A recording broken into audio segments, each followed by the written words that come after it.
இன்னைக்கு இருக்கிற காலகட்டத்துல தமிழ்நாட்டில் இருக்கிற யார்கிட்டயாச்சு டக்குன்னு ஒரு பழமையான சிவன் கோயிலை பத்தி சொல்லுங்கன்னு கேட்டு பாருங்களேன். பெரும்பாலான மக்கள் சொல்ற பதில் தஞ்சை பெரிய கோயில். ஆனா அதை விட பழமையான கோவிலான சிதம்பரம் நடராஜர் கோவில் யாருடைய மைண்டுக்குமே வரதில்லை. சிதம்பரம் அப்படின்னா நடராஜர் சிலை, அப்புறம் சிதம்பரம் ரகசியம்னு மட்டும்தான் எல்லாருமே சொல்லுவாங்க. ஆனா அது என்ன ரகசியம்னு பெரும்பாலான மக்களுக்கு தெரியறது இல்ல. அதே மாதிரி மத்த கோவிலோட ஹிஸ்டரியை காட்டிலும் சிதம்பர கோவிலோட ஹிஸ்டரின்றது ரொம்ப ரொம்ப கான்ட்ரோவர்ஷியல் டாபிக்காக தாங்க பார்க்கப்படுது. ஏன்னா எந்த அளவுக்கு சிதம்பரம் நடராஜர் கோவில் ஃபேமஸோ அதே அளவுக்கு அதை சுத்தி வந்த கான்ட்ரோவர்சிஸும் அந்த அளவுக்கு ஃபேமஸா காணப்பட்டுச்சு. இப்ப கூட ரீசெண்டா இந்த அறநிலைத்துறைக்கும் தீட்சிதர்களுக்கும் ஒரு பஞ்சாயத்து ஒண்ணு நடந்துகிட்டு இருக்கு தெரியுமா? இந்த மாதிரி பல வருஷங்களா நடந்துகிட்டு இருக்கிற சிதம்பர கோவிலோட அந்த ஒரு ரகசியத்தை கட்டவிழ்க்கக்கூடிய பதிவாக தான் இந்த ஒரு வீடியோ இருக்க போகுது. சோ புது வியூவர்ஸ் நம்மளுடைய சேனலை இப்பதான் பாக்குறீங்கன்னா இமிடியேட்டா சப்ஸ்கிரைப் பண்ணிக்கோங்க. அண்ட் நம்ம வாட்ஸ்அப் சேனலோட லிங்க்குமே டிஸ்கிரிப்ஷன்ல கொடுத்திருக்க, மறக்காம ஜாயின் பண்ணிக்கோங்க.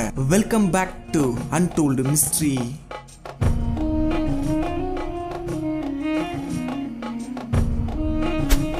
தஞ்சை பெரிய கோயில்னு எடுத்துக்கிட்டா எந்த மன்னன் எந்த காலகட்டத்தில் கட்டினது, எதுக்காக கட்டினதுங்கிறத டீடைல்டா தெளிவா சொல்ல முடியும். ஆனா இந்த சிதம்பரம் நடராஜர் கோவிலை எடுத்துக்கிட்டோம்னா இது எந்த மன்னன் காலகட்டத்தில் கட்டினதுன்னு எக்ஸாக்டா சொல்லவே முடியாதுங்க. ஏன்னா ஒவ்வொரு காலகட்டத்தில் பல நூற்றாண்டுகளா பல மன்னர்கள் இந்த கோவிலுடைய பல பகுதிகளையும் கட்டியிருக்காங்க. பல்லவர் காலத்துல தொடங்கி பாண்டியர்கள், சோழர்கள், நாயக்கர்கள்னு பல மன்னர்கள் தங்களுடைய ஈடுபாட்டை இந்த கோவிலுக்கு வழங்கியிருக்காங்கன்னே சொல்லலாம். சோ இப்போ நீங்க பாத்துக்கிட்டு இருக்கிற இந்த கோபுரமா இருக்கட்டும், கோவிலோட மற்ற பகுதிகளில் இருக்கக்கூடிய கோபுரங்களா இருக்கட்டும், இது எல்லாமே தமிழ்நாட்டை ஆண்ட பல மன்னர்களால பல்வேறு காலகட்டத்தில் கட்டப்பட்டிருக்கு. அப்படி இந்த கோவிலோட வரலாற்றை நமக்கு கிடைச்ச சில ஆதாரங்களை வச்சு டீடைல்டா சொல்ல முடியுங்க. ஏன்னா பண்டைய பக்தி நூட்களை பொறுத்த வரைக்கும் வைணவம், சைவம்னு ரெண்டு மதங்களை முன்னிலைப்படுத்தி தான் எழுதப்பட்டிருக்கு. சோ இப்படி தமிழ்நாட்டுக்குள்ள இருக்கிற சைவர்கள் கிட்ட கோவில் அப்படின்ற ஒரு டாபிக்கை எடுத்தாலே இவங்களுடைய மைண்டுக்கு டிஃபால்ட்டா வரது தில்லை நடராஜர் கோயில் தாங்க. அதே மாதிரி இன்னொரு விஷயம் என்னன்னா, இந்த கோவிலோட பெருமையை போற்றும் விதமா 10வது நூற்றாண்டுல கட்டப்பட்டதா சொல்லப்படுற தஞ்சை பெரிய கோயில்ல கூட சிற்பம் ஒண்ணு பொறிச்சு வச்சிருக்குங்க. ராஜராஜ சோழன் தில்லை அம்பலத்து நடராஜரை வணங்கும் விதமா இந்த ஒரு சிலை பொறிக்கப்பட்டிருக்கு. இத பார்க்கும்போது எல்லா கோயில்களை காட்டிலும் மூத்த கோவிலா இந்த ஒரு பழமையான கோவில், அதாவது தில்லை நடராஜர் கோவில் அப்படின்னு சொல்றாங்க. அதே மாதிரி தில்லை நடராஜர் கோவிலை பத்தி பார்க்கும்போது புராணங்கள்ல பல இடங்கள்ல தில்லை வாழ் அந்தணர்கள்னு சில பேர் அடிபடுங்க. சரி, யாரா இந்த தில்லை வாழ் அந்தணர்கள்னு பார்க்கும்போதுதான் பல அதிர்ச்சிகரமான சம்பவங்கள் ஒன் பை ஒன்னா தெரிய வந்தது. தில்லை அப்படின்னா சிதம்பரத்துக்கு இன்னொரு பேர் இருக்காங்க. சரி, எதுக்காக தில்லை அப்படின்னு வச்சாங்கன்னா, தில்லை மரங்கள் அதிகமா இருக்கக்கூடிய வனப்பகுதியில இந்த கோவில் கட்டப்பட்டதுனால இந்த இடத்துல கட்டப்பட்ட கோவிலுக்கு தில்லை சிதம்பர கோவில்னு சொல்றாங்க. அதாவது அந்த காலகட்டத்தில் சிம்மவர்மன் அப்படின்னு சொல்லப்படுற ஒரு மன்னன் தன்னுடைய உடல்ல சில குறைபாடுகளை கொண்டிருந்ததுனால தில்லையில இருக்கக்கூடிய சிவகங்கை அப்படின்ற குளத்துல மூழ்கி எழுந்திருக்கும் போது அந்த மன்னன் கண் முன்னாடி நடராஜ பெருமாள் தோன்றினதாகவும் இதோட பெருமையை போற்றும் விதமா அந்த இடத்துல ஒரு நடராஜர் கோவில் கட்டினதாகவும் கைலாயத்திலிருந்து இங்க பூஜை செய்யறதுக்காக 1000 அந்தணர்களை கூட்டிக்கிட்டு வந்ததாகவும் புராணங்கள்ல சொல்லப்பட்டிருக்கு. சோ இப்போ இந்துக்கள்னு நம்ம சொல்றோம்ல, ஆனா அந்த காலகட்டத்துல இந்துக்கள்லாம் சொல்ல மாட்டாங்க, சைவம் இன்னொன்னு வைணவம்னு தான் சொல்லுவாங்க. அதாவது சிவனையும் பெருமாளையும் கும்பிடுறவங்க தான் இந்த சைவர்கள் மற்றும் வைணவர்கள்னு பிரிச்சு பிரிச்சு வச்சிருந்தாங்க. பெருமாளை கும்பிடுறவங்க சிவனையும், சிவனை கும்பிடுறவங்க பெருமாளையும் கும்பிட மாட்டாங்க. சைவம் தான் பெருசு, வைணவம் தான் பெருசுன்னு ரெண்டு கோஷ்டிகள் அடிச்சுக்கிட்டு கொன்னுகிட்ட கதையெல்லாம் வரலாற்று கருப்பு பக்கங்கள்ல கரைபிடிச்ச சுவடுகளா இன்னைக்கும் காணப்படுதுங்க. சோ பண்டைய காலகட்டத்துல இந்த பிரச்சனை எப்படி தீப்பற்றி எரிஞ்சதுன்னு கொஞ்சம் பாருங்களேன். குறிப்பா இது 8ஆம் நூற்றாண்டு காலகட்டத்துல நந்திவர்ம பல்லவ மன்னன் பிறந்ததுல இருந்து தீவிர சிவன் பக்தனா இருக்காரு. பின்வரும் காலகட்டத்துல விஷ்ணு மேல அதீத பற்று கொண்டு பெருமாளை வணங்க முடிவு செய்யறாருங்க. இதனால அவர் என்ன பண்றாரு, சிவன் கோயிலுக்குள்ள ஒருவர் மட்டும்தான் கடவுள்னு நினைச்சுக்கிட்டு இருக்கிற சைவ மக்களுக்கு எதிரா சிதம்பர நடராஜர் கோவிலுக்குள்ள பெருமாள் சிலை ஒண்ண நிறுவுறாருங்க. இந்த பெருமாள் சிலைக்கு கோவிந்தராஜ பெருமாள்னும் இவர் உட்கார்ந்துகிட்டு இருக்கிற அந்த ஒரு இடத்துக்கு சித்திரை கூடம்னு பேர் வைக்கிறாருங்க. காலங்கள் கடந்து போக எந்த ஒரு பிரச்சனையும் இல்லாம தான் போயிட்டு இருக்கு. இத்தனை வருஷமா அந்த கோவிலை பராமரிக்கிற நிர்வாகமும் தில்லை வாழ் அந்தணர்களும் கோவிந்தராஜ பெருமாளை பூஜையும் பண்ணிக்கிட்டு இருக்காங்க. ஆனா 12ஆம் நூற்றாண்டு வரும்பொழுதுதான் ஒரு மிகப்பெரிய பிரச்சனையே உண்டாகுதுங்க. 12ஆம் நூற்றாண்டு காலகட்டத்துல பிற்கால சோழராட்சி தமிழ்நாட்டுல நடக்குது. அப்ப 2ஆம் குலோத்துங்கனுடைய காதுக்கு ஒரு விஷயம் போகுதுங்க. அந்த விஷயம் என்னன்னா, சிதம்பர நடராஜர் கோவில்ல, அதாவது சிவனுடைய கோவில்ல பெருமாளுடைய சன்னதி ஒண்ணு வச்சிருக்காங்க என்ற ஒரு விஷயம் குலோத்துங்கனுடைய காதுக்கு போகுதுங்க. இதை கேட்ட குலோத்துங்கனுக்கு பயங்கரமா கோபம் வருது. உடனே அவர் அங்கிருந்து அவருடைய படைகளை கோவிலுக்கு அனுப்புறாருங்க. எப்படி ஒரு சிவன் சன்னதிக்குள்ள பெருமாளுடைய சன்னதி இருக்கலாம்ட்டு அங்க இருக்கிற அந்த பெருமாள் சிலையை தூக்கி வெளியே போடணும்ட்டு குலோத்துங்கனுடைய படை வேக வேகமா கிளம்பி போகுதுங்க. ஆனா அந்த கோவில் இருக்கிற வைஷ்ணவர்கள் எல்லாமே இங்க இருக்கிற அந்த பெருமாள் சிலையை எடுக்க விடாம தடுக்க முயற்சி செய்யறாங்க. பயங்கரமான ஒரு போராட்டத்துக்கு நடுவுல நிறைய வைஷ்ணவர்கள் அந்த இடத்துல இறந்து போறாங்க. அது எல்லாத்தையுமே தாண்டி கோவிந்தராஜ பெருமாள் சிலையை எடுத்து அந்த மன்னன் கடல்லையுமே போட்டுறாருங்க. சோ இந்த ஒரு நிகழ்வு இன்னைக்கு வரைக்கும் வரலாற்றுல ஒரு பெரிய நிகழ்வா பார்க்கப்படுது. அண்ட் இந்த ஒரு முக்கியமான சம்பவத்தை தான் நீங்க தசவதாரம் படத்திலேயுமே பார்த்திருப்பீங்க. கமலஹாசன் இதுல வைஷ்ணவர், அதாவது வீர வைஷ்ணவராகவும், நெப்போலியன் கிருமி கண்ட சோழன், அதாவது குலோத்துங்கனாகவும் இருப்பாருங்க. இது எதுவுமே கற்பனை கிடையாது. முன்னொரு காலத்துல நடத்தப்பட்ட உண்மையான சம்பவத்தை தழுவிதான் இந்த ஒரு சீனை எடுத்திருப்பாங்க. அண்ட் இந்த மாதிரி ஒரு மோசமான சம்பவம் நடந்த பிறகு இரண்டாம் குலோத்துங்க சோழன் ஏதோ ஒரு நோய்வாய்ப்பட்டு இறந்து போறாருங்க. சிதம்பரம் நடராஜர் கோவில் இருக்கக்கூடிய அந்த ஒரு பெருமாள் சிலையை தூக்கி கடல்ல போட்டதுனாலதான் இரண்டாம் குலோத்துங்க சோழன் நோய்வாய்ப்பட்டு இறந்து போனான்ட்டு அன்னைக்கு இருந்த வைஷ்ணவர்கள் எல்லாருமே கிருமி கண்ட சோழன் அப்படின்னு அவங்களுடைய பக்தி நூட்கள்ல குறிப்பிட்டாங்க. சோ இந்த ஒரு விஷயம் நடந்த பிறகு கரெக்டா 16வது நூற்றாண்டு காலகட்டத்துல, அதாவது 1539 கிருஷ்ண தேவராயருடைய ஆட்சி நடக்குதுங்க. சோ அப்போ அச்சுதராயர்னு சொல்லப்படுற ராஜா என்ன பண்றாரு, மறுபடியும் இந்த சிதம்பர கோவிலுக்குள்ள அந்த ஒரு பெருமாள் சிலையை பிரதிஷ்டை பண்ணணும்னு முடிவு பண்ணி அதே கோவிந்தராஜருடைய சிலையை புனர் பிரதிஷ்டம் பண்றாரு. அதே மாதிரி இந்த தடவை வைஷ்ணவர்களுக்கு பூஜை பண்ற உரிமையும் கொடுக்கறாருங்க. சோ இது இதோட முடிஞ்சிருச்சான்னு கேட்டா அதுதான் இல்ல. கரெக்டா ஒரு 40 வருஷம் கழிச்சு 1579 கொண்ட நாயக்கர்னு சொல்லப்படுற ராஜா என்ன பண்றாரு, இங்க சித்திரை கூடத்துல இருக்கக்கூடிய அந்த ஒரு சிலையை சிதம்பரம் நடராஜர் சிலை இருக்கக்கூடிய சன்னதிக்கு எதிரா முதல் பிரகாரத்திலேயே இந்த ஒரு பெருமாள் சிலை இருக்கணும் அப்படின்னு முடிவு பண்ணி சன்னதிக்குள்ளாகவே ஒரு பிரகாரத்தை கட்ட முயற்சி பண்றாருங்க. ஆனா நடராஜர் சன்னதிக்கு எதிராகவே இந்த சிலை வரக்கூடாதுன்னு சிவபக்தர் எல்லாருமே மன்னனை எதிர்த்து போராடுறாங்க. ஆனா இந்த மன்னன் சிவபக்தர்கள் சொல்றது எதையுமே கேட்டுக்கிற மாதிரி இல்லைங்க. அதனால அங்க இருக்கிற 20 தில்லைவாழ் அந்தணர்கள் சிதம்பரம் நடராஜர் கோவிலுடைய கோபுரத்தில் இருந்து குதிச்சு தற்கொலையும் பண்ணிக்கிறாங்க. பிறகு மன்னனும் வேற வழி இல்லாம அந்த கோவிந்தராஜ பெருமாளை சித்திரை கூடத்திலேயே வச்சிடறாருங்க. சோ இந்த மாதிரி ஒரு ரத்த சரித்திர வரலாறும் இந்த சிதம்பரம் நடராஜர் கோவிலுக்குள்ள அடங்கியிருக்கு. இந்த ரத்த வரலாற்றை தொடர்ந்தபடி இன்னொரு பிரச்சனை ஒண்ணு இருக்குங்க. அதுதான் தேவார பாடல்கள். சிதம்பரம் நடராஜர் கோவில்ல தான் இந்த தேவார பாடல்கள் நமக்கு கிடைச்சது. முதல்ல தேவார பாடல்கள் தான் என்னன்னு தெரிஞ்சுப்போம். சிவபெருமான புகழ்ந்து அவருடைய பெருமையை பத்தி பாடுறது தான் இந்த தேவார பாடல்கள். இந்த தேவார பாடல்களை அப்பர் சுந்தர் சம்பந்தர் தான் 7வது நூற்றாண்டில் இருந்து 8வது நூற்றாண்டு கிடைப்பட்ட காலகட்டத்தில் எழுதினாங்க. சோ இப்படி எழுதப்பட்ட இந்த தேவார பாடலை சிதம்பரம் நடராஜர் கோவில்ல சிவனை போற்றும் விதமா கொடுத்துறாங்க. இது பின்வரும் நாட்கள்ல தில்லைவாழ் அந்தணர்களால பாதுகாக்கப்பட்டு வந்துச்சுங்க. இப்போ இவங்களுடைய காலகட்டத்துக்கு பிறகு கரெக்டா 10ஆம் நூற்றாண்டு காலகட்டத்துல ராஜராஜ சோழனுடைய ஆட்சி வருது. நம்ம ராஜராஜ சோழன் என்ன பண்றாரு, ஒரு நாள் அவருடைய அவையில தேவார பாடல்களை கேட்டுக்கிட்டு இருக்கும்போது நம்பியாண்டார் நம்பின்னு ஒருத்தர் இருக்காருங்க. அவர்கிட்ட என்ன சொல்றாரு, இந்த தேவார பாடல்கள் எல்லாத்தையுமே எடுத்துக்கிட்டு வாங்க, இது எல்லாத்தையுமே நம்ம திருமுறைகளா தொகுத்து எழுதலாம் அப்படின்ட்டு நம்பியாண்டார் நம்பிக்கிட்ட தேவார பாடல்களை எடுத்துக்கிட்டு வாங்க அப்படின்னு சொல்லியும் அனுப்புறாரு. நம்ம நம்பியாண்டார் நம்பியுமே சிதம்பரம் நடராஜர் கோவிலை பார்த்துட்டு திரும்ப மன்னன் கிட்ட வந்து ஒரு விஷயத்த சொல்றாருங்க. இதை கேட்ட ராஜராஜ சோழனுக்கு ரொம்பவே கோபம் வருது. அப்படி அவர் என்ன சொன்னாருன்னா, இந்த தேவார பாடல்கள் உங்க ராஜா கேட்டெல்லாம் கொடுக்க முடியாது, தேவாரத்தை எழுதின அப்பர் சுந்தரர் சம்பந்தர் இவங்க 3 பேர் கேட்டா மட்டும்தான் எங்களால கொடுக்க முடியும்னு சொல்லி அனுப்பியிருக்காருங்க. அதாவது இந்த 3 பேருமே 7வது 8வது நூற்றாண்டு காலகட்டத்தில் வாழ்ந்திருக்காங்க. சோ இப்போ 10வது நூற்றாண்டு காலகட்டம் வருது. இப்போ அவங்க இந்த மாதிரி ஒரு குதர்க்கமான கேள்வியை கேட்கிறாங்க. இதுக்கு நம்ம ராஜராஜ சோழன் என்ன பண்றாரு, அப்பர் சுந்தரர் சம்பந்தர் இவங்க 3 பேருடைய சிலையை வடிக்க சொல்றாருங்க. பிறகு வடிச்ச அந்த 3 சிலையை எடுத்துக்கிட்டு தன்னுடைய படையை கூட்டுக்கிட்டு தில்லைவாழ் அந்தணர்கள் கிட்ட போறாரு. நீங்க கேட்ட அப்பர் சுந்தரர் சம்பந்தர் 3 பேர் வந்துட்டாங்க,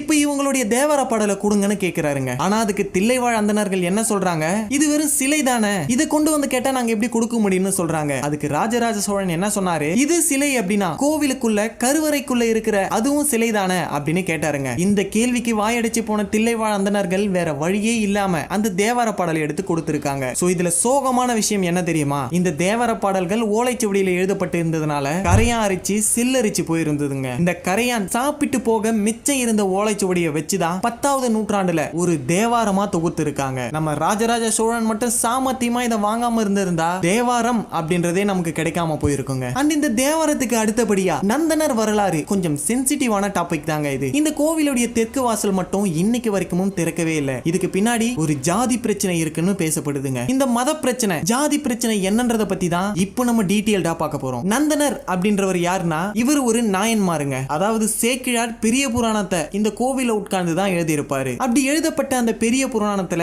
நாயன்மார்களுடைய வரலாறு 63 நாயன்மார்கள் சிவன் மேல இருக்கிற பக்தியின் காரணமா இந்த பெரிய புராணத்தை ஏற்றியிருப்பாரு சேக்கிழார். சோ இந்த 63 நாயன்மார்கள்ல நந்தனர் அப்படின்றவருமே ஒரு நாயன்மார் தாங்க. ஆனா மத்த 62 நாயன்மார்களை கம்பேர் பண்ணும்போது இந்த நாயன்மார் 63வது நாயன்மார் ஒரு ஸ்பெஷலானவருங்க. ஏன்னா இவர் மட்டும்தான் பிற்படுத்தப்பட்ட சமூகத்திலிருந்து வந்த நாயன்மார். கொள்ளிட ஆற்றங்கரையில இருக்கக்கூடிய ஒரு தாழ்த்தப்பட்ட பிரிவை சேர்ந்த நந்தனருக்கு ரொம்ப நாளா ஒரு ஆசை இருந்துகிட்டே இருக்கு. தில்லை நடராஜருக்குள்ள போயிட்டு நேரடியா நடராஜரை பார்க்கணும் அப்படின்றதுதான் அவருடைய ரொம்ப நாள் கனவா இருந்துகிட்டு இருக்கு. ஆனா அந்த காலகட்டத்துல இந்த தில்லை கோயிலுக்குள்ள போகணும்னா, சொல்ல போனா அந்த ஊருக்குள்ள போகணும்னாலே ரொம்ப பெரிய விஷயம்ங்க. எல்லாராலையுமே ஈஸியா அந்த ஊருக்குள்ள போயிட முடியாது. இன்னும் குறிப்பா அந்த கோயிலுக்குள்ள தாழ்த்தப்பட்டவங்களை, அதாவது பட்டியல் இனத்தை சேர்ந்தவங்க யாருமே போக முடியாது. ஆனா நம்ம நந்தனருக்கு எப்படியாச்சும் சிவபெருமான பார்க்கணும் அப்படிங்கிற ஒரு ஆசை மட்டும் இருந்துகிட்டே இருக்குங்க. தினமுமே எல்லார்கிட்டையும் சொல்லிக்கிட்டே இருப்பாராம், நான் இன்னைக்கு போயிட்டு சிவபெருமான பாத்துருவேன், நான் நாளைக்கு போயிட்டு சிவபெருமான பாத்துருவேன்ட்டு அங்க இருக்கிற எல்லார்கிட்டயுமே சொல்லிக்கிட்டே இருப்பாராங்க. ஒரு நாள் நந்தனர் என்ன பண்றாரு, தன்னுடைய வேலை எல்லாத்தையுமே முடிச்சிட்டு ஃபைனலா நான் இன்னைக்கு என்னுடைய சிவனை பார்த்தே தீர்வன்ட்டு சிதம்பரம் வரைக்கும் போயிடுறாருங்க. ஆனா ஊருக்குள்ள போகல. அவருக்கு ரொம்ப பயமாகுது. ஏன்னா மேல சொன்ன மாதிரி அந்த காலகட்டத்துல ஊருக்குள்ள பட்டியல் இனத்தை சேர்ந்தவங்க யாருமே போக முடியாதுங்க. சோ இப்படி அந்த நந்தனர் யோசிச்சுக்கிட்டே இருக்கும்போது அவருக்கு ஒரு குரல் ஒண்ணு கேக்குதுங்க. நந்தனரே, நீ என்ன பாக்குறதுக்கு இந்த கோலத்துல இந்த கோவிலுக்குள்ள வர முடியாது. இதனால நீ என்ன பண்ற, அங்க இருக்கிற அந்த தீயில குளிச்சிட்டு வெளியே வா. அப்படி வந்தனா நீ பூநூல் தரிக்கப்பட்ட அந்தனருடைய வடிவத்தை கொள்வாய். இந்த கோலத்துல வந்தா மட்டும்தான் என்ன பார்க்க முடியும்ட்டு ஒரு வாய்ஸ் ஒண்ணு கேட்டு இருக்குங்க. இத நான் சொல்லல, பெரிய புராணத்திலேயுமே இத பத்தி எழுதப்பட்டிருக்கு. சோ அந்த குரலை கேட்டு அந்தனர் அந்த தீயில இறங்கி இருக்காரு. ஆனா அந்த தீ குளிச்ச நந்தனர் கடைசியில என்ன ஆனார் அப்படிங்கிறது இன்னைக்கு வரைக்கும் தெரியலங்க. அதே மாதிரி அந்த நந்தனர் தீ குளிச்ச பிறகு சிதம்பர நடராஜர் கோவிலுடைய தெற்கு வாயில் வழியா போனதா சொல்லப்படுதுங்க. இந்த ஒரு காரணத்தினாலயா என்னன்னு தெரியல, அந்த தெற்கு கோபுரத்தோடைய வாசல் இன்னைக்கு வரைக்கும் திறக்கப்படாம பூட்டி வைக்கப்பட்டிருக்கு. இப்போ கூட சமீபத்துல நிறைய பேப்பர்ல நிறைய ஆர்டிகல்ஸ் எல்லாமே வந்திருக்குங்க. ஏன் இந்த கோவிலுடைய தெற்கு வாசல் இன்னைக்கு வரைக்கும் திறக்க மாட்டீங்க, இதுக்கு ப்ராப்பரான ஒரு பதில கொடுங்கன்னு கேட்டிருக்காங்க. ஆனா அந்த தெற்கு வாசல் பூட்டப்பட்டதுக்கான காரணம் இன்னைக்கு வரைக்கும் யாராலையும் சொல்ல முடியல. ஆனா எனக்கு புரியாத கான்செப்டே இங்கதாங்க இருக்கு. ஒரு கடவுள் தன்னுடைய பக்தன் பார்க்கணும்ன்றதுக்காக நீ புனிதம் அடைஞ்சிட்டு வா, அந்த தீயில இறங்கி குளிச்சிட்டு வா, அதன் பிறகுதான் நீ என்ன பார்க்கிறதுக்கான தகுதி இருக்குன்னு சொல்லக்கூடிய கடவுள்லாம் ஒரு கடவுளா? ஒவ்வொரு சாதிக்கு ஒரு கடவுள், ஒவ்வொரு மதத்துக்கு ஒரு கடவுள்னா அந்தந்த மதத்திலேயோ அந்தந்த ஜாதியில இருக்கக்கூடிய மக்களை ஏன் ஒரு ஸ்பெஷல் பவரோட படைக்கல? 4 காலு 2 தலை 6 கைன்னு படைச்சிருந்தா 4 கால் இருக்கக்கூடியவங்களா இந்த ஜாதியை சேர்ந்தவன், 2 தலை இருக்கக்கூடியவங்களா இன்னொரு மதத்தை சேர்ந்தவன், இன்னொரு கடவுளால படைக்கப்பட்டவன் பிரிச்சு பார்த்திருக்க முடியும்ல. ஆனா ஏன் எல்லாரையும் ஒரே மாதிரி படைச்சாரு? இதுக்கான பதில் தெரிஞ்சிருந்தா கமெண்ட்ல சொல்லுங்க. அடுத்தபடியா நம்ம தில்லை நடராஜருக்கும் வள்ளலாருக்குமான ஒரு பிரச்சனைங்க. நம்ம வள்ளலார் யாரு? வடலூர்ல சத்திய ஞான சபையை நிறுவனாருங்க. இப்பேற்பட்ட வள்ளலார் வடலூருக்கு போகிறதுக்கு முன்னாடி பெரும்பாலான நேரத்தை சிதம்பர நடராஜர் கோவில தான் கழிச்சிருக்காருங்க. சோ சிதம்பர நடராஜர் கோவில்ல நிறைய பாடல்கள் எல்லாமே எழுதியிருக்காரு. ஏன்னா இவருமே தீவிரமான சிவன் பக்தருங்க. ஆனா இவரே ஒரு காலகட்டத்துல கனக சபையை ஏற்காம அங்க இருக்கிற தில்லை வாழ் அந்தணர்களுக்கும் இவருக்கும் சில பிரச்சனைகள் ஏற்பட்டதாகவும், அந்த பிரச்சனையுடைய நீட்சியின் காரணமாக தான் அங்கிருந்து கிளம்பி வந்து வடலூருக்கு போயிட்டு சத்திய ஞான சபையை நிறுவனதாகவும், இதன் பிறகுதான் தீண்டாமையை பற்றி நிறைய பாடல்கள் எழுதினதாகவும் வரலாற்றுல சொல்லப்பட்டிருக்கு. இந்த மாதிரி பல பிரச்சனைகள் இந்த சிதம்பர நடராஜர் கோவிலை பத்தி சுத்தி எழுந்துகிட்டே இருக்குங்க. சோ இந்த வள்ளலார் பிரச்சனையை தொடர்ந்தபடியா தீட்சிதர்களுக்கும் இந்த அறநிலைத்துறைக்கும் சில பிரச்சனைகள் ஒண்ணு போயிட்டு இருக்கு. அந்த பிரச்சனை என்னென்ன, இதுக்கான கான்ட்ரோவர்சிஸ் தியரி என்னென்ன இருக்குன்றத டீடைல்டா பார்ப்போம். இந்த தீட்சிதர்கள் யாருன்றத வரலாற்றுல இருந்து பார்ப்போங்க. இப்போ நம்ம சிதம்பர கோவிலுடைய வரலாற்றை பத்தி பார்க்கும்போது தீட்சிதர்கள் அப்படின்ற வார்த்தை எங்கேயுமே நமக்கு தெரியாது. எல்லா இடத்திலயுமே தில்லைவாழ் அந்தணர்கள் அப்படின்னு தான் போட்டு இருப்பாங்க. சோ இந்த தில்லைவாழ் அந்தணர்கள் முதல்ல யாரு அப்படிங்கறத பாத்துறலாம். தில்லைவாழ் அந்தணர்கள் யாருன்னா இவங்கள மூவாயர் அப்படின்னு சொல்றாங்க. இவங்களுடைய முக்கியமான கடமை என்னன்னா சோழ மன்னர்களுக்கு முடிசூட்டி கொடுக்கிறதுங்க. அதே மாதிரி அந்த தில்லை கோவிலுடைய பூஜை நிர்வாகத்தையும் பாத்துக்கிறாங்க. சோ சோழ மன்னர்களுக்கு இவங்க முடிசூட்டி விடுறதுனால, அதாவது இந்த 3000 பேரு தான், இந்த 3000 குடும்பங்களை மட்டும்தான் மூவாயிரர் அப்படின்னு சொல்லிக்கிட்டு இருந்திருக்காங்க. அதே மாதிரி சேர நாடான மலைநாட்டு மன்னர்களுக்கு இந்த மாதிரி முடிகட்டி கொடுக்கக்கூடிய பொறுப்பு அங்க இருக்கிற சில பேர் செய்யறதுனால அங்கேயுமே மூவாயிரர் இருந்திருக்காங்க. சோ அப்பேற்பட்டவங்கள தான் இப்ப நம்ம மலையாய நம்பூதிரிகள் அப்படின்னு சொல்றோம். இந்த மலையாய நம்பூதிரிகளுக்கும் மேல சொன்ன 3000 தில்லைவாழ் அந்தணர்களுக்கும் இருக்கக்கூடிய வித்தியாசம் என்னன்னா 2 பேருமே முன்குடுமி தான் வச்சிருப்பாங்க. இந்த முன்குடுமியை வச்சுதான் இவங்க 2 பேருமே ஒரே இடத்துல இருந்து வந்தவங்க அப்படின்ற சாட்சியா சொல்லிக்கிட்டு இருக்காங்க. அதே மாதிரி இன்னொரு வரலாற்று தகவல் என்னன்னா இந்த 3000 பேர் இருக்காங்க பாத்தீங்களா, இவங்க சோழர்களுக்கு மட்டும்தான் முடிசூட்டும் கடமையை செய்வாங்க. பின் இந்த சோழர்களுடைய காலகட்டத்துக்கு பிறகு திருக்கூற்று நாயனார் அப்படின்னு சொல்லப்படுற சிற்றரசர் ஒருத்தர் ஒருத்தர் பதவிக்கு வராருங்க. அவர் என்ன பண்றாருன்னா இந்த 3000 தில்லைவாழ் அந்தணர்கள் கிட்ட போயிட்டு இப்ப நான் ராஜாவாயிட்டேன், நீங்க இப்ப எனக்கு முடிசூடிதான் ஆகணும் அப்படின்ட்டு ஒரு கட்டளை இடுறாருங்க. ஆனா அந்த கட்டளையை மறுத்து அந்த 3000 பேர் என்ன பண்றாங்க, சோழர்களுக்கு துரோகம் பண்ண மாட்டோம், சோழர்களுக்கு மட்டும்தான் நாங்க முடிசூடுவோம்னு சொல்லிட்டு சோழர்களால ஒப்படைக்கப்பட்ட அந்த அரசு முத்திரையை அவங்க கிட்டயே ஒப்படைச்சிட்டு இரவோடு இரவா யாருக்குமே சொல்லாம சேர நாட்டுக்கு போயிருக்காங்க. இப்படி இந்த மன்னனுக்கு பயந்து சேர நாட்டுக்கு போனவங்க தான் இந்த 3000 பேர் அப்படின்னு சொல்லப்படுதுங்க. இது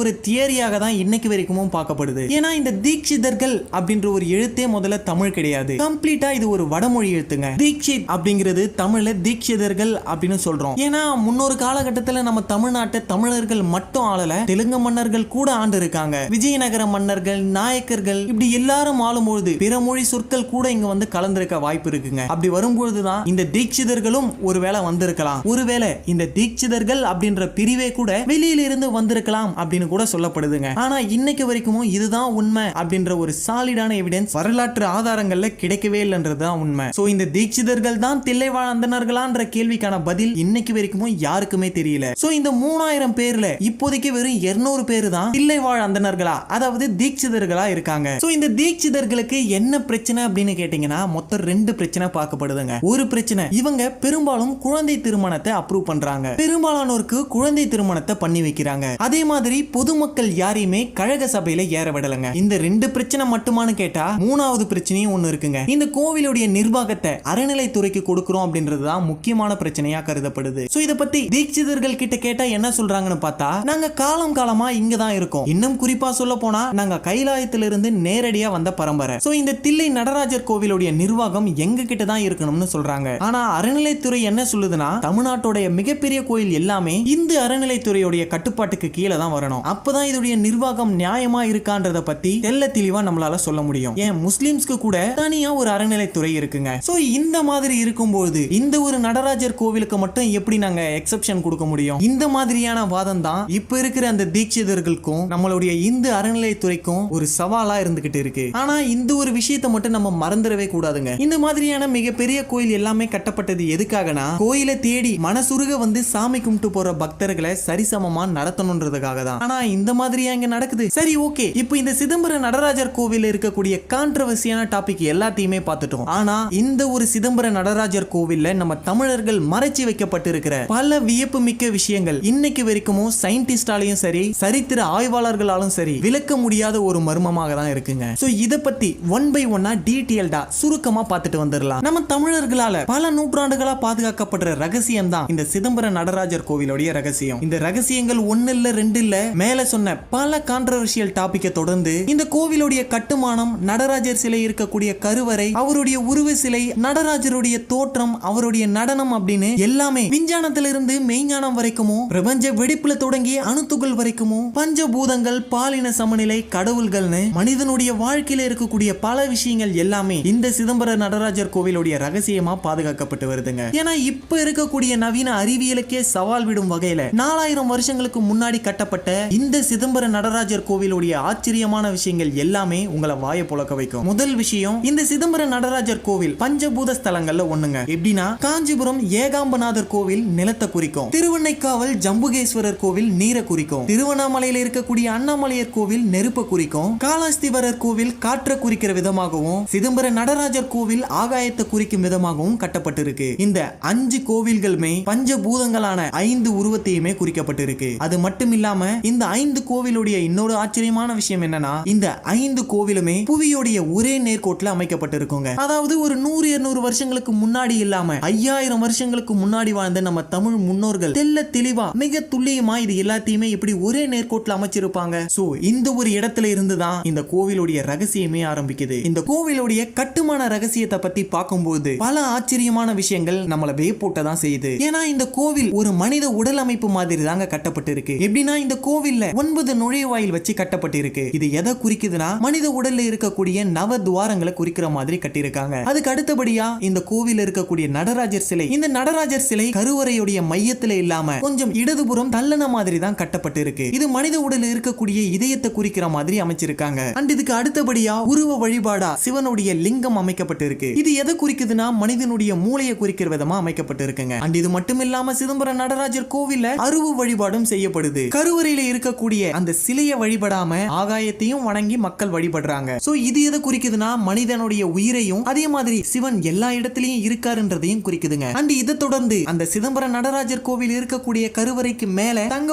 ஓடுகளால வேயப்பட்டு இருக்குங்க. இந்த தங்க ஓடுகளுடைய எண்ணிக்கை 21,600. இது எதை குறிக்குதுன்னா இது ஒரு நாளைக்கு ஒரு மனிதன் சராசரியா சுவாசிக்கிற சுவாச எண்ணிக்கையை குறிக்குதுங்க. அதே மாதிரி அந்த தங்க கூரைகளை வேயறதுக்காக 72,000 ஆணிகளை பயன்படுத்தி இருக்காங்க. இது மனித உடம்புல இருக்கக்கூடிய 72,000 நாடிகளை குறிக்குது அப்படின்னு சொல்லியிருக்காங்க. இப்போ இந்த நடராஜர் கோவில் இருக்கக்கூடிய நடராஜர் சிலையுடைய சிறப்பு பத்தியும் இந்த சிலையில இருக்கக்கூடிய ரகசியத்தை பத்தியும் பார்க்கலாம். முதல்ல இந்த கோயில பாண்டியர்களும் சோழர்களும் கட்டினதான் பார்த்திருப்போம். சோ இப்படி பாண்டியர்களும் சோழர்களும் இந்த கோவில பாதி பாதியாக தாங்க கட்டியிருக்காங்க. ஆனா இந்த நடராஜர் சிலையை அமைச்சது சோழர்கள் தான். அதே மாதிரி சோழர்கள் இந்த நடராஜருக்கு முழு உருவத்தை கொடுக்க கிட்டத்தட்ட 7 நூற்றாண்டுகளா முயற்சி செஞ்சு சிவனுக்கு இந்த நடராஜர் உருவத்தை கொடுத்திருக்காங்க. இப்போ இந்த நடராஜர் சிலையை பத்தி தெளிவா பார்க்கலாம். முதல்ல நடராஜர் நின்னுட்டு இருக்கக்கூடிய இந்த பீடம், இந்த பீடத்தை இரட்டை தாமரை பீடம்னு சொல்லுவாங்க. பீடம் அப்படிங்கிறது நிலையான ஒண்ணு. இந்த நிலையான ஒண்ணுல இருந்துதான் இந்த பிரபஞ்சம் உருவாக ஆரம்பிச்சது. அங்கிருந்துதான் இந்த பிரபஞ்சம் விரிவடைஞ்சுக்கிட்டே இருக்கின்றதையும் குறிக்கிறாங்க.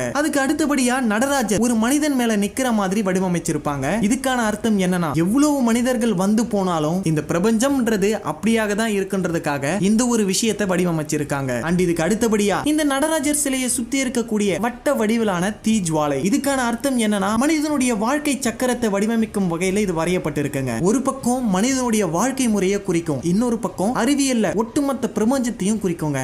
இது தொடர்ந்து நடராஜருடைய நடன தோற்றம்ங்க. சிவலிங்கத்தில் இருக்கக்கூடிய சிவனை நடராஜர் வடிவத்துக்கு வடிவமைச்சாங்க. அது ஏன் இந்த மாதிரி நடனம் ஆடுற மாதிரி அமைச்சாங்க அப்படின்னு யாராச்சும் யோசிச்சிருக்கீங்களா? இந்த ஒரு நடராஜர் சிலைக்கு பேரு கூத்தன். கூத்தன் அப்படின்னா நடனம் ஆடுறதுங்க. சோ இந்த கூத்தன் 2 விதமான நடனத்தை ஆடுவாருங்க. ஒன்னு ஆனந்த தாண்டவம், இன்னொன்னு ருத்ர தாண்டவம். மனிதர்கள் கிட்ட இருக்கக்கூடிய கலைகளை குறிக்கும் விதமா இந்த 2 தாண்டவத்தையும் குறிக்கப்படுதுங்க. அண்ட் அதே மாதிரி எதுவுமே அசையாது. இது அறிவியல் கூட சொல்ல போனா இந்த பிரபஞ்சம் தொடர்ந்து விரிவடைஞ்சுக்கிட்டே இருக்கும். அதே மாதிரி அணுத்துகள்கள் எப்பவுமே அதிர்வெளியிலேயே இருக்கும். சோ இது எல்லாத்தையுமே குறிக்கிற மாதிரி தான் இந்த நடராஜர் சிலை நடன வடிவுல இருக்குங்க. அதாவது சிவனின்றி ஒரு அணுவும் அசையாது அப்படின்னு சொல்லி இருப்பாங்க. அதே விஷயத்தை இந்த சிலையிலுமே செஞ்சு காட்டியிருப்பாங்க. இது தொடர்ந்து நடராஜருடைய வலது கால் மனிதனுக்கு மேல நிக்கிற இந்த வலது கால் நிலத்தை குறிக்குதுங்க. அதுக்கு மேல இருக்கக்கூடிய இடது கால் நீரை குறிக்குதுங்க. அண்ட் அதே மாதிரி இவருடைய 2 கைகளும் காற்றை குறிக்குதுங்க. நடராஜருடைய நெற்றிக்கண் நெருப்பை குறிக்குதுங்க. இதை தொடர்ந்து நடராஜருடைய ஜடாமுடி ஆகாயத்தை குறிக்குதுங்க. இப்படி 5 பூதங்களையும் நடராஜர் தன்னுள்ள அடக்கி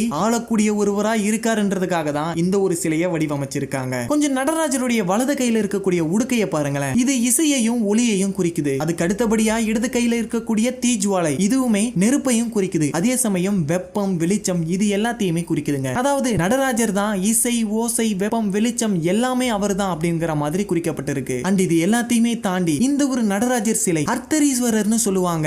இதுக்கான காரணம் என்னன்னா சிவனையும் சக்தியும் சேர்ந்துதான் இந்த நடராஜர் சிலை அமைக்கப்பட்டிருக்கு. எப்படின்னா நடராஜருடைய காதுகள்ல வலது காதுல ஆண் அணியக்கூடிய கடுக்கன் மாதிரி போட்டிருப்பாரு. ஆனா இடது காதுல பாருங்க பெண்கள் அணியிற மாதிரியான கம்மல் போட்டிருப்பாரு. அது மட்டும் இல்லாம இடது கையில இடப்புறமா இருக்கக்கூடிய மார்பகத்தை மறைச்சிருப்பாங்க. வலது புறத்துல விரிந்த மார்பகத்தை திறந்து வச்சிருப்பாங்க. இதுக்கான அர்த்தம் என்னன்னா ஆண்களும் பெண்களும் சமம் அப்படின்னு பாலின சமநிலை, அதாவது ஜெண்டர் ஈக்குவாலிட்டியை பத்தி சொல்லியிருப்பாங்க. இதுக்கு அடுத்தபடியா நடராஜருடைய வலது புறத்துல இருக்கக்கூடிய பாம்பு நிக்காம ஓடிக்கிட்டு இருக்கக்கூடிய நேரத்தை குறிக்குதுங்க. அதே மாதிரி இடதுபுறத்துல பறந்துகிட்டு இருக்கக்கூடிய அவருடைய உடை மனித வாழ்க்கையில எதுவுமே நிரந்தரம் இல்ல அப்படிங்கறத குறிக்குதுங்க. நடராஜருடைய நெற்றிக்கண் கடந்த காலம், நிகழ்காலம், எதிர்காலம் அப்படின்னு 3 காலங்களையும் உணர்த்து விதமா குறிப்பிடப்பட்டிருக்கு. இப்படி எல்லாமே இருந்தாலும் இதுக்கு அடுத்தது இந்த நடராஜர் சிலையில 2 முக்கோணங்கள் எதிரெதிர் திசையில இருக்கிறத பார்க்க முடியும். இதுக்கான அர்த்தம் என்னன்னா மனிதனுடைய வாழ்க்கையில உயர்வு, தாழ்வு, இன்பம், துன்பம் அப்படின்னு எல்லாமே இருக்கும். அதுக்கு இடைப்பட்டதுதான் வாழ்க்கை அப்படிங்கறதையும் குறிப்பிடப்பட்டிருக்கும். இது மனித வாழ்க்கையை தவிர்த்து